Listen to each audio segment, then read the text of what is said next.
Now, first, if I can just get your first and last name so I have it on tape. Henry Egashira. Okay. And you were born... Born in Seattle. Yeah. And what did your dad do? He was a cook. We owned a restaurant. He had it for what, 50 years or so. And I think beginning in the early years, it was open like 24 hours a day. Yeah. So. Boy, way before 24 hours was the... Oh yeah, that was a norm. Yeah. So. What was the? Do you remember the name of the restaurant? Jackson Cafe. Yeah. And where? It's kind of famous among the not famous, but well known among the Japanese community. But it was kind of a meeting place for everybody. Yeah. So was your father born? No, he was born in Japan. Well, their parents, it seemed kind of like my wife's situation.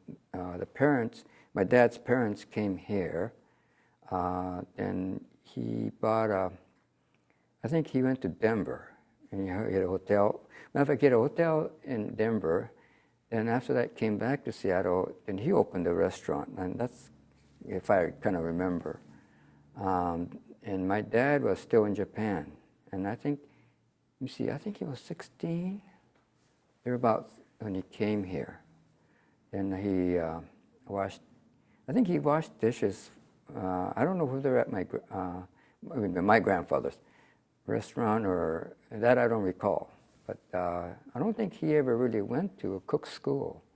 And he kind of learned by working in the restaurant.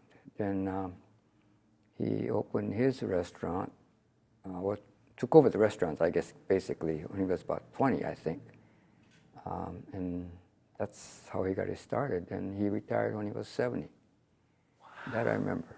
Yeah. Wow. So he had it for 50 years. So now I get all this mixed up. Okay, so he was born in Japan, and here, so that he would be Issei? He would be Issei. Issei. Yeah. And your niece? I'm an Issei, yeah. Nisei, okay. Second generation. Huh. Boy, what a neat, that must have, your dad, one of those just... He's self-educated. He never, as I understand it, he never went to school in Japan. I think he went as far as third grade. Then he left school to help out on the farm. So he only has third grade education. He came back, and so he basically self-educated. He read a lot, kind of thing.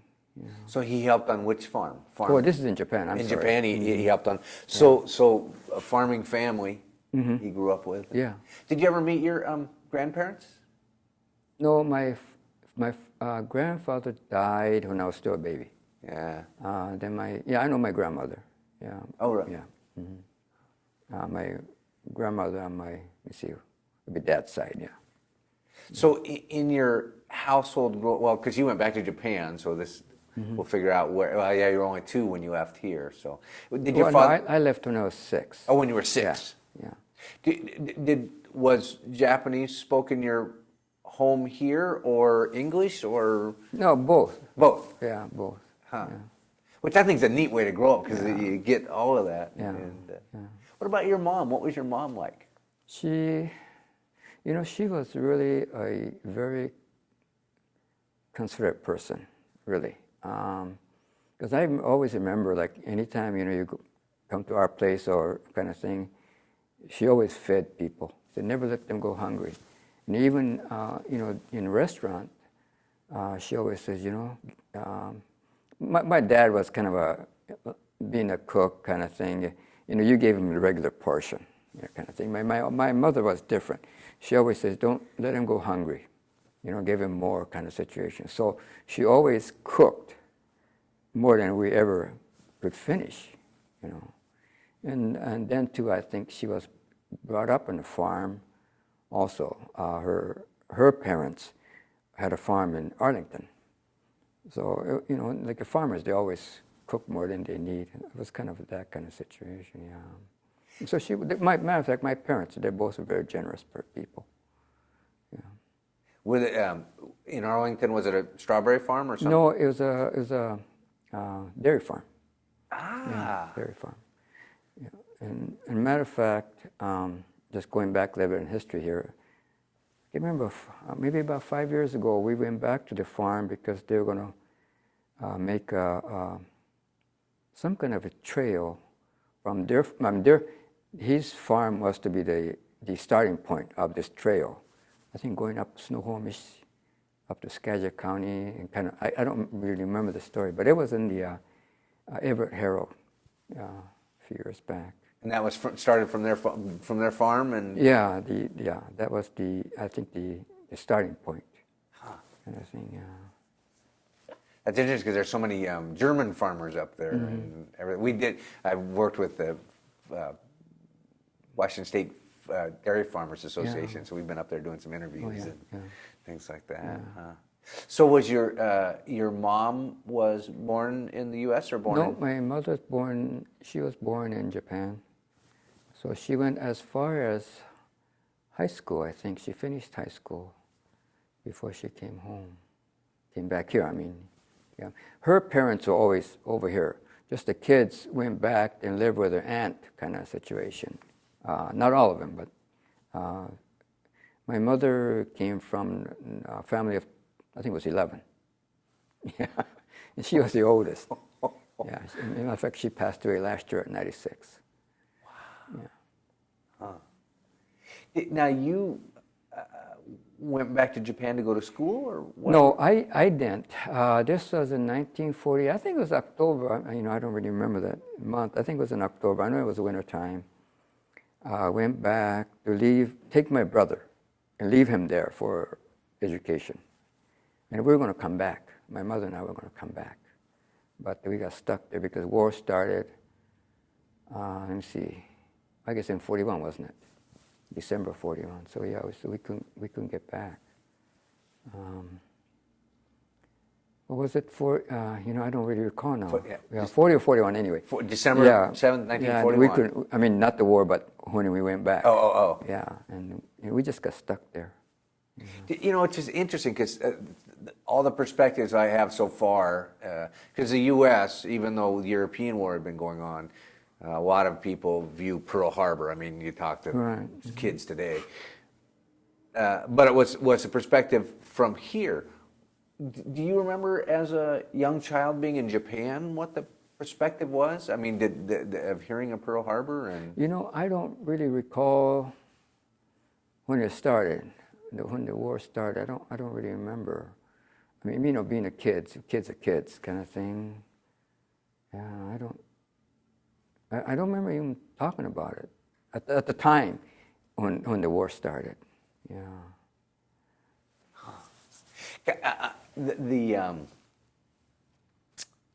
It must have been kind of interesting because you were American in Japan. And did people see you as an American or Japanese? No, I think as a kid, I don't recall. My mother had a difficult time because she dressed as a Westerner. So she had problem with the police. She wore gloves, wore a hat, like the normal, Western ladies do. And so I think she did have a little problem with the way she dressed. But I don't recall myself. I remember, this is, you gotta understand that this is during the war.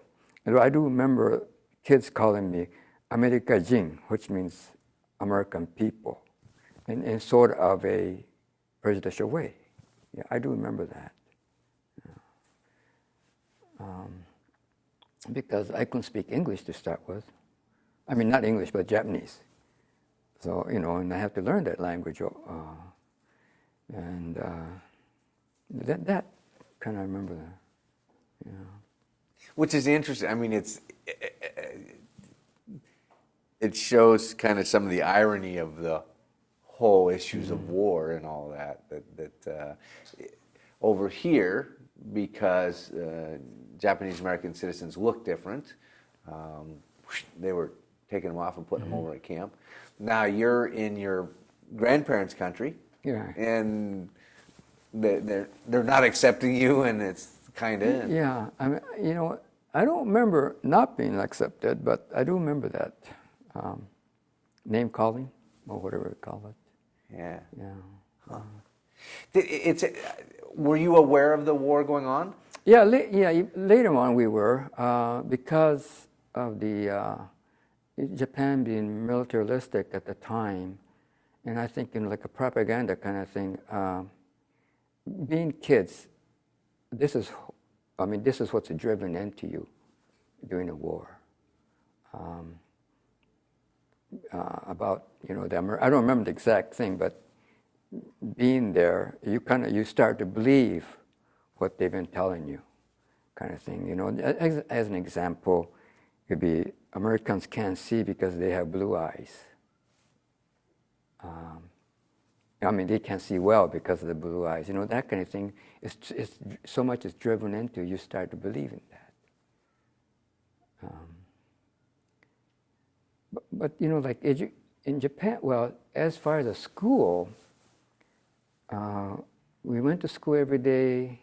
But during the war, when the air raid started, every time there was an air raid, we went home.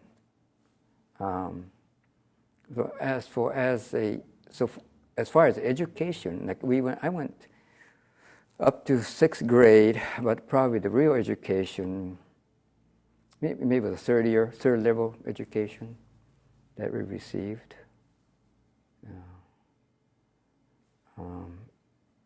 Then I remember kind of like going to school, coming home kind of thing. Going to school, we always have to get in line.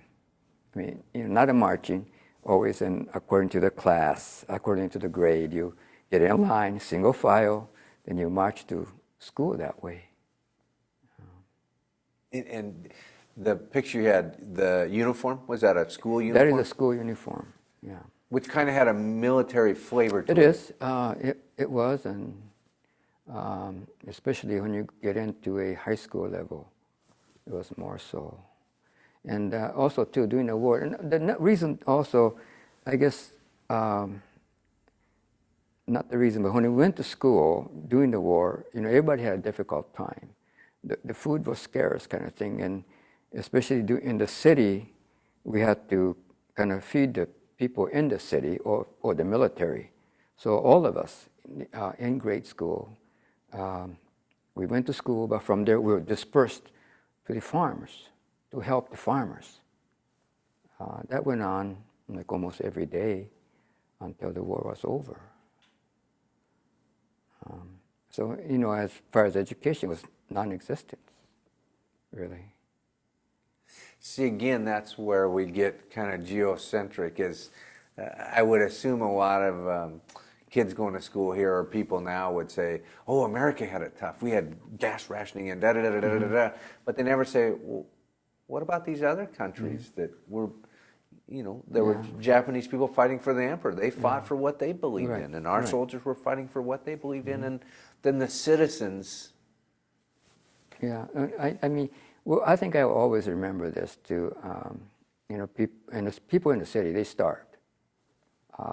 We were lucky in a sense that being the farm, we had some rice, so we always had rice gruel, watery rice, and also sweet potato. We had sweet potato. Matter of fact, we ate sweet potato every meal, every day for so long. I don't eat that stuff. I don't eat sweet potatoes anymore. But then we're still lucky to have something. And also, too, being out in the farm, we always had, we could always go fishing. We never had hunting, but, so we always had something to eat. But not people in the city, they didn't. And we were never in the actual bombing, but I've seen the city being bombed. You could see, this is nighttime, so you could see the fire, But I did see, they call it dogfight there, plane, plane versus plane. We saw that because we lived near the Air Force base. Yeah. When you say the city is which city? Well, I'm from Saga. The Saga, where it was being bombed, we don't know where it is. It's about far away and could be any city because we live in the country, so we're, not, the population was small, so we were never bombed. Was that scary? It is. It was scary. It was. I think I don't remember in miles term. Per mile. I mean, how many miles? But it was pretty far. But I remember telling my mother. We had these shelters, bomb shelters, and I remember we were watching at the time. Being the bombing being far. But I do remember telling her. I said, "Let's go to the shelter." I was scared. Yeah. It's interesting because now again here's this juxtaposition. You've come over from America, you're in Japan, and now we have American bombers. Yeah, right. As a Exactly. child, was all that perception there, or was it just a war in general going on? I guess war in general. Yeah. But we all of us, even the kids and adults. There was always a B-29, basically B-29. And everybody knew the sound of B-29, of the engine, So, we also knew too, the time you hear the engine, if they drop any kind of bomb, you're gonna get it. Yeah. So we all kind of aware of that kind of situation. So in that sense, it was scary. Let me adjust your mic just a second. I put her a little high and it's just starting to rub a little bit. So you were living with an aunt? When we went to Japan. Matter of fact, when we got caught, when we couldn't get back, my mother had to make a living somehow to feed us, so she farmed. And I don't know whether she bought the farm or she leased the farm or she was able to use it free, kind of thing. That I don't know. And we had a house, and I don't know whether it was rented or it was free of rent I don't remember the situation. But she had to farm, and she never done farming before. And that's how we survived. That's how she survived, I guess, And I guess we weren't aware of that situation. Being a kid, yeah. Did you have contact with your dad? I think we did have letters saying that he was in camp. I think that's all we knew, I think. And I don't think, like for 7, or at least for 5 years anyway, I don't think we had any communications after that. So what happened to his restaurant? That was, let me see. I don't really recall because I wasn't here. What happened to the restaurant? But I know the house was not rented out, but we had somebody take care of the house. So when he got back, apparently, they were able to get the house back. So I think a couple of 3 families lived together meanwhile, anyway. Yeah. So he didn't lose everything? No, he didn't lose everything. Like some families came back and it was... Yeah, then, anyway, my brother, he left here, he was in 8th grade. So what was his name? His name is, they call him David. He's actually, I think his real name is Elmer, I think it is. Yeah, then... Well, that's a good Japanese name, yeah, Elmer. Yeah. Then I don't recall whether he left here, he was in 8th grade, and I don't know whether he started in 8th grade in Japan. I don't remember, and I don't think he did. Actually, I know he was older than other kids, that I remember. Then during the war, if I'm not mistaken, I think he was drafted also, but he had tuberculosis at the time. He was ill at the time, so I think it was a drafting age anyway, because he was in high school, but he was older than others. But because of the illness, he didn't have to go. That, I guess, kind of probably saved him, really. Yeah. How much age difference? 7. 7 between- years. Yeah. But he had few friends that were drafted or went to the service. Yeah.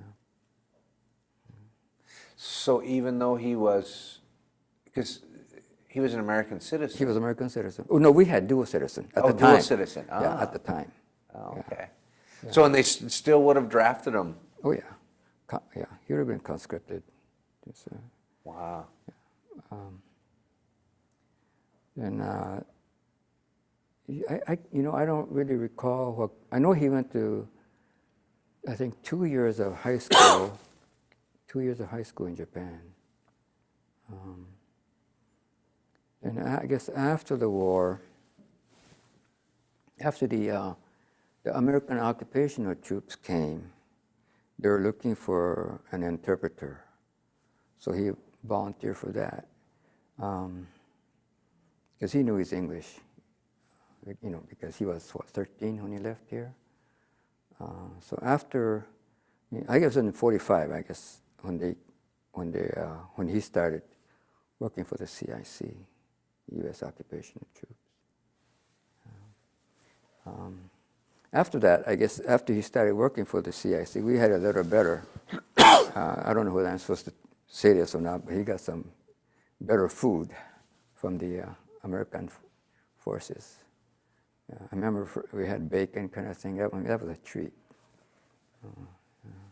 So was he still living at home, or he went and lived and worked? No, he matter of fact, he has worked for the CIC interpreter in their camp or compound or whatever you call it. Then my mother, being a cook, worked in a restaurant. She was a cook for the CIC people, and I think they had about a dozen occupational troops there. Then we had a couple of Nisei soldiers from Hawaii. So that kind of, helped a lot. Because Japan was struggling post-war, Oh, yeah. which people forget. Yeah, we also had too, because of due to the lack of food kind of thing, we had a lot of, I don't know it's not a hold-up, but, people came to the farm with their swords, stealing food. Because they didn't, because there weren't any, for people that live in the city. We have lots of that kind of incident. Yeah. Then, but before, let me go back a little bit on this. What's so interesting is kind of propaganda thing kind of works is that when the occupational troops came, and I think they landed in Nagasaki,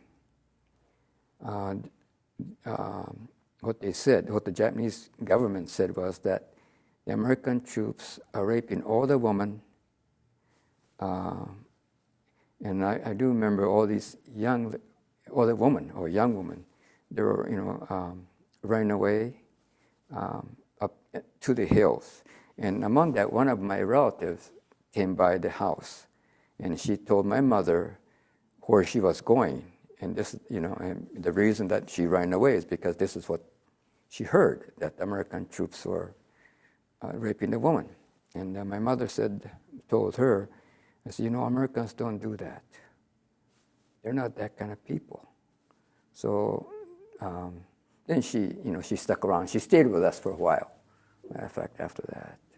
So my mother was aware of how the Americans are or were. That's where it's interesting, where you see both sides, how the propaganda was used. Well, those are the reasons, too, I think, that we were lucky rather than have the Russians, come in and to Japan. It was better for U.S. troops to come in. I think, everybody knew that at that time anyway, during the Second World War. How far away, my geography's not very good, from where you were to, say, Nagasaki and Hiroshima? We were on the same island as Nagasaki. Yeah. Hiroshima, I don't know in terms of miles, but like right now on those bullet train, it takes a couple hours, that's all. Yeah. So do you remember hearing about the bombs? I remember, yes, I distinctly remember when they dropped the bomb. Yeah. And also, too, when Japan surrendered. I mean, everybody listened to the radio. Oh, yeah. I mean, I didn't know how devastating that was, being still. For how old was I? Maybe at the time, I guess, 10, I guess. Yeah. Wow. And the surrender you heard via radio? Yeah, radio. Yeah. Well, that's all we had was radio. Yeah. Do you remember the mood? I don't remember. We listened. I don't think we were with the neighbors. I think we were just us, my mother and my brother. I think when we listened, and it was coming from the emperor. So I remember just listening. I mean, everybody being quiet, just listening. I think, however, though, I think we were glad in a sense that the war was over. I mean, everybody was in that kind of mood. I think it was just, there was so much devastation, so much restriction kind of thing that I think everybody was just happy to see the war being over. I think what I remember is that we took the black lampshade off from the lamp. I vividly remember it was so bright. We didn't have to put shades on, make the light dark kind of thing. Yeah. That's, again, people forget that there were blackouts going there, Oh, just yeah. like there were blackouts going here. Mm-hmm. Do you remember, because again, you were pretty young, but do you remember in your mind, were you Japanese or American, or did you even as a kid even think about that? Because here you're hearing the emperor talk, Well, and you're hearing... I think it's funny this. I think when the war started, when the Japanese were winning, I don't think I never remember being picked on or anything like that.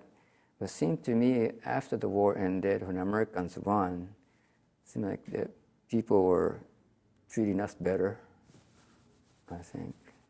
Yeah. Well, probably one of the reasons too is that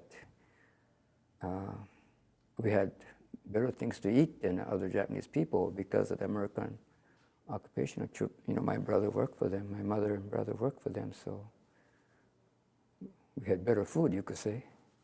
Mm-hmm. Do you know because you talked about your brother interpreting, do you know what his jobs were? Was he, were they... No, I don't really know what he did, except, in terms of just speaking, interpreting of their spoken words. I don't know whether he had any documents kind of thing. That I don't know. First of all, I couldn't live with him. That's when I lived with my uncle. Yeah, the American troops won't let me live with him because of the being CIA's counterintelligence course, and I guess I didn't belong there, kind of thing.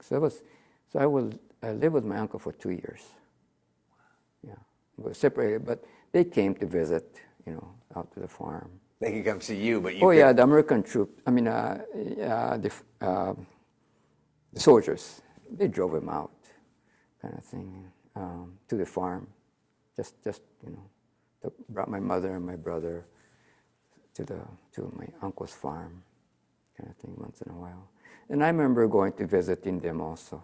Yeah. Did you ever get to, say, Tokyo After the war. So you saw the devastation? Oh, yeah, because we have to get a passport. Yeah. But we were lucky because we were probably the first to come home, first group to come home. The CIC people worked for us, so made it really, made it easy. Yeah. So you were there for 5 years, 7 years? How many? 7 years. 7 years. Yeah, we came back in 47, November 28th, and I still remember that day. coming into San Francisco under the bridge. I still recall that. Then San Francisco, well, matter of fact, I never wore shoes when I was in Japan. We never had any shoes. So we were bare feet, but then finally we got some care package from our relatives from U.S. So we always look forward to that because they always have something good, in the package. And I got my first tennis shoes. I guess I don't remember what year. It was after the war anyway. First tennis shoes. It was brown. Then when we came to San Francisco, I had my first pair of leather shoes in how many years? Probably 7 years, I guess. I remember I couldn't walk in it. I could not walk in it. Then I also remember, too, before we went to Japan, I remember eating waffles in my dad's restaurant. But I couldn't remember what was waffle and what was pancake. And when I was in San Francisco, I want a waffle. That's what I wanted. I ordered the wrong thing. I ordered pancakes. And my brother ordered waffle because he knew. It's funny the things that stick out, isn't it? Yeah. So your mom, your brother, and yourself were all coming back together? Mm-hmm. We all came back at the same time. And so did you get off at San Francisco and then to make your way? Yeah, we got off at San Francisco and took the train up from San Francisco to Seattle. Yeah. And going back a little bit too, when my brother was working for the American troops, those soldiers being quite young, still probably some in their teens and some in their early 20s, and they do the things that kids do. I think my brother was with this one soldier and on the Jeep. I don't know where they were going. He did something, like the kids do. And matter of fact, Jeep tipped over and landed on him. He was telling me it landed on his face or his neck, but when you're emergency, a time emergency, you don't realize how strong you are. This American soldier, he says, he lifted the Jeep up, and that's how he got out of it. Yeah. Otherwise, he'd have been dead, I think. Wow. That's what he was saying, yeah. Huh. Do you remember being reunited with your dad? Yeah, my dad was never a emotional person, I don't think. I remember at the platform, he was there, my aunt was there. And also, too, being Japanese and raised in Japan, you don't show emotion that much. I don't ever remember being hugged or hugging, kind of thing, yeah. But then, my dad was always kind of quiet, but you never let him get angry, because when he's angry, boy. Yeah. Then, was your mom emotional? I don't really remember. Yeah. I just remember that he was, we met them. They met us on the platform. And he had a 1940 Nash, I think. Must have been in the garage where he was in camp. Yeah. And going back home, kind of remember. And the thing about I remember too is that being in Japan, when we would drink river water, pond water kind of thing. But I remember asking my aunt, I said, can you drink this water? Coming out of a faucet, can you drink this water? Yeah.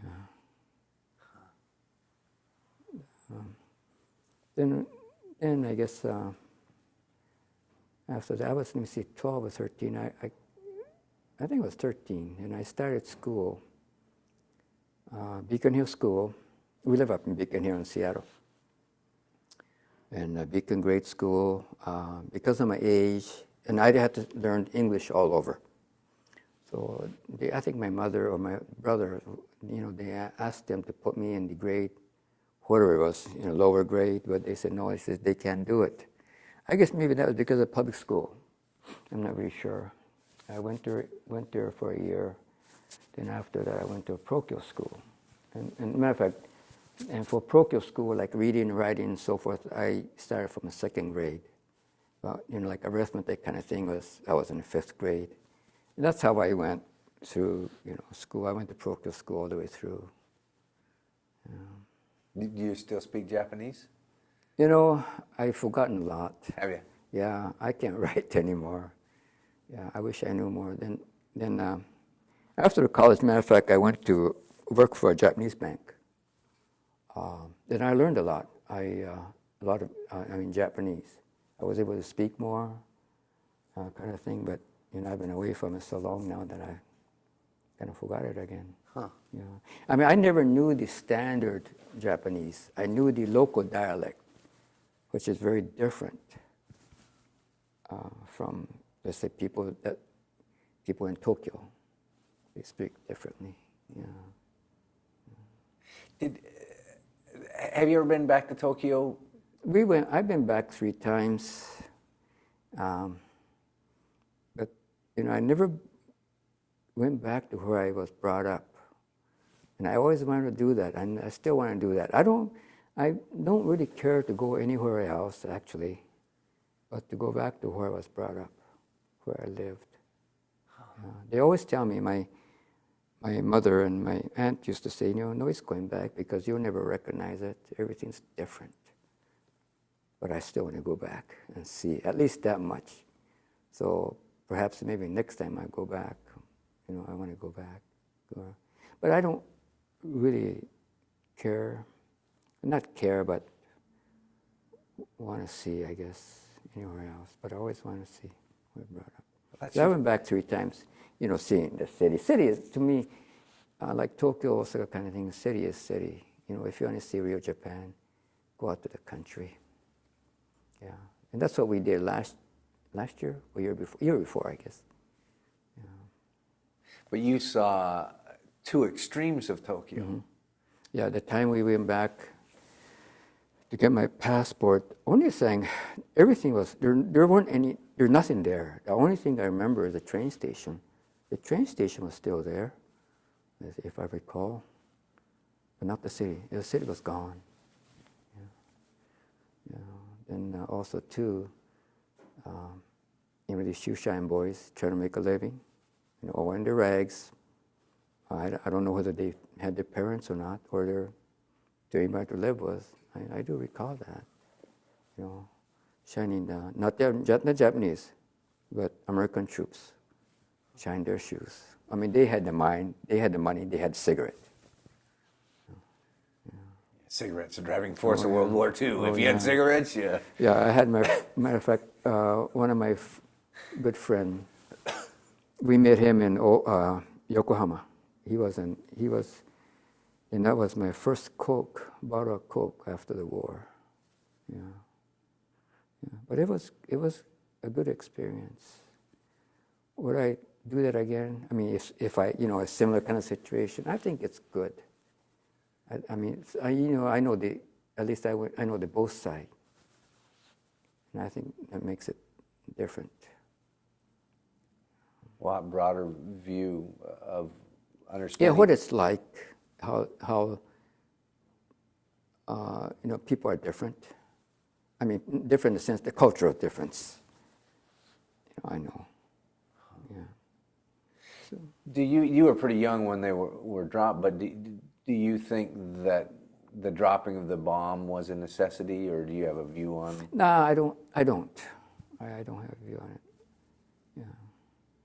I have it now. I have my feelings, but and at the time, no. But some way, you think about this. I don't know whether Japan would have surrendered or not without that. Yeah. Did you have, because you were with relatives over there, did you have relatives that were in the service? Yeah, my uncle was in the service. I think he was the only one that I recall. Did you ever see him when he was in the service? I just wonder if there was a... No, I had a couple, matter of fact, no, I had a couple relatives in the service, yeah. No, we never did go see, no, one of them we went to see him. Yeah, he was in the Navy. He was stationed in Kagoshima. We did go see him. he was kind of a little odd anyway, you know, he like jump off the tree kind of thing, and yeah, I do remember, yeah. Because it's interesting, it sounds like you didn't face in Japan what people faced over here, what Japanese Americans faced in America, where here you were in Japan and they weren't coming and investigating you, and their secret agencies coming to, were you a spy or? No, I don't think we did. I don't recall anyway. And, you know, my mother has, you know, it's funny that I've never asked that kind of question. You know. But I think only problem she had was that when she traveled, because of the way she dressed. Yeah, that's about all I think. Which is interesting. There's still, well, I was in Tokyo 15 years ago, and I'm this Japanese American woman. She grew up in Denver and was over there in the cultural barrier. Well, she had similar troubles because she was very outspoken, and so you know, here your mother is 60 years ago because she dressed Western looking. Right. Yeah, she had a problem there. Yeah. Wow. Do you, it's interesting because you do have a perspective on both sides. Do you feel, and this is a question I ask a lot of people, is there a message or a historical lesson that should be left with generations to come from your personal perspective of what happened? I think yes. The people, the population, I guess, put it that way, they're the same, whether it's U.S. or Japan. I mean, they all have their goodness, you know, and I think they're all good. I mean, as people as a general, they're all good. I mean, war happens not because the people want it.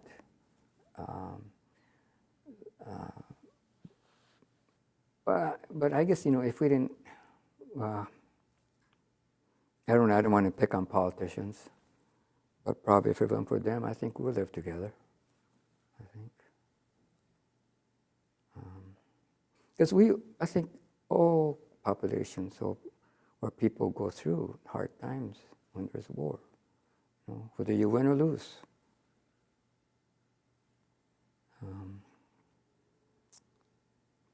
But as a message, I don't know, you know, what can I say?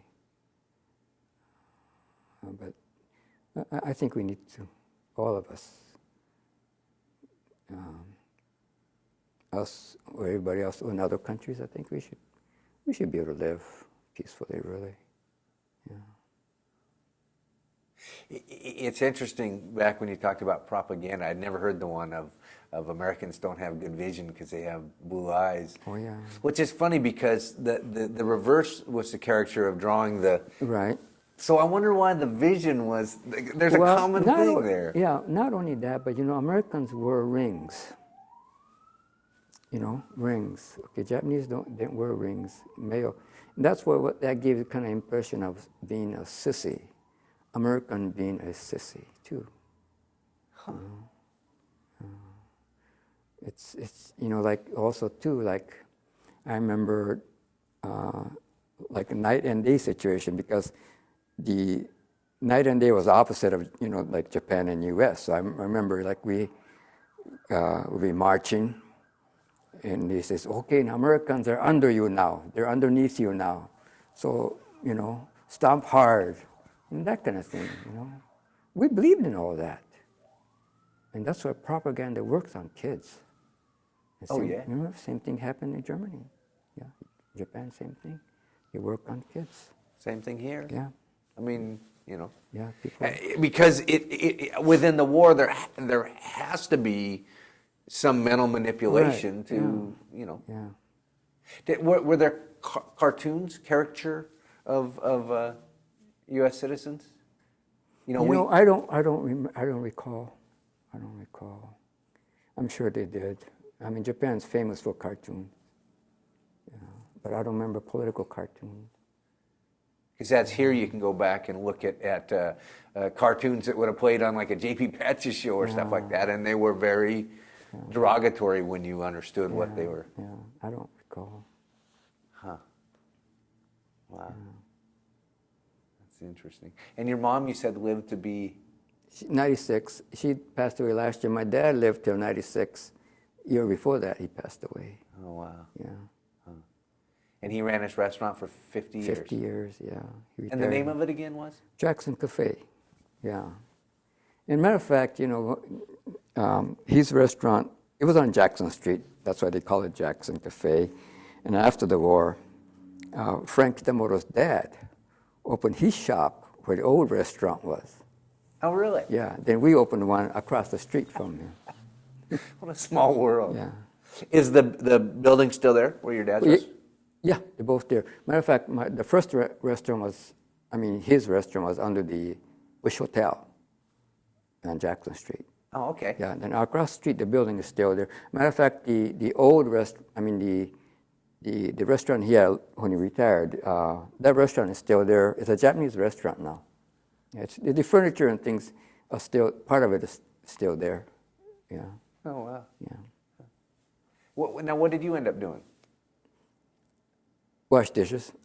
Okay. Well, matter of fact, I worked my way through school. I did a lot of short order cooks, yeah. Then I worked for a Japanese bank for 27 years, and I retired 12 years ago. Huh. Right now, I'm working at Town and Country's Thriftway in the island here. Down. Yeah. Okay. Down Winslow. Yeah. Huh.